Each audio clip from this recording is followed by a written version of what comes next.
Hello from the Crystal Pig Hunt Club. This is Paul Zimmerman. I'm Chuck. We're out here hunting. We're in Georgia. Howdy, howdy.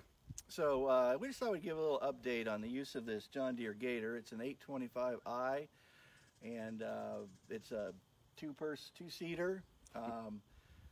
We've already done a little bit of a video to talk about some of the features that we like, which has to do with how simple it is to operate, for one thing. There's not much confusion you can get into on that. And also, it's got plenty of power for what we need, four-wheel drive. We've had to put it in low to get up a hill and wet weather. Yeah, and sand. And real deep sand. But, you know, some other things that we've wanted to make mention of include even simple things like, for a couple of big guys, we're excited about the new models coming out for 2018. You mean big this way, not this way? Right, because it's not so much me, like say in the driver's seat, but maybe Paul in the passenger seat. But the new ones are going to have 3-wide seating, so looking for a little more comfort in the cockpit, so to speak. And that would be nice, especially going, you know, the way it goes on a hunting club. You pick up one of your buddies from his stand, and all of a sudden there's 3 of you, and it's not really, there's just not room for 3 guys in here, and there's not supposed to be.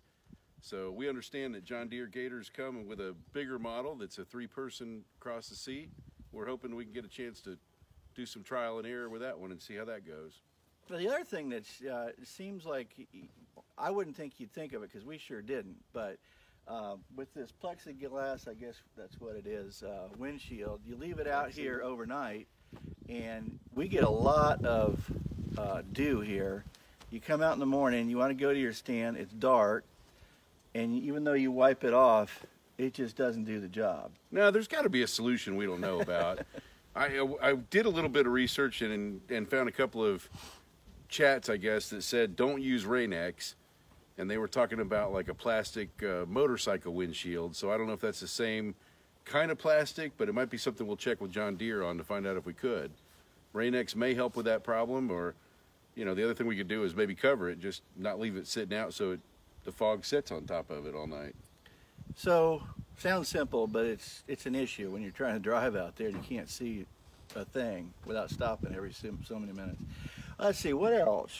We've definitely picked up some deer. We've done a bunch of trail riding out here. I don't know what our miles per gallon are, but when a tank seems to go a long way. It goes a long way. I cannot believe how far. Yeah. What, 4 gallons, I think? I mean, we got almost 600 acres here with trails and roads in it. I don't know how far it is end to end, but we've made, I don't know, multiple trips around, back and forth.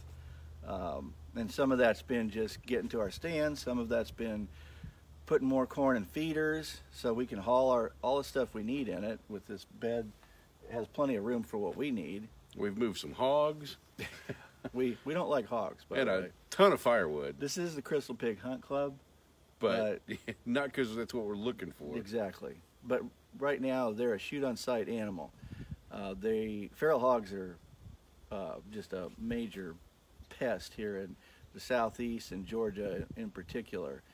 So they don't really have a season, and there's a good reason for that. Because we're deer hunting, but we found out deer don't like hogs, or hogs don't like deer, or both. But they seem, where we have trail cams, we saw deer.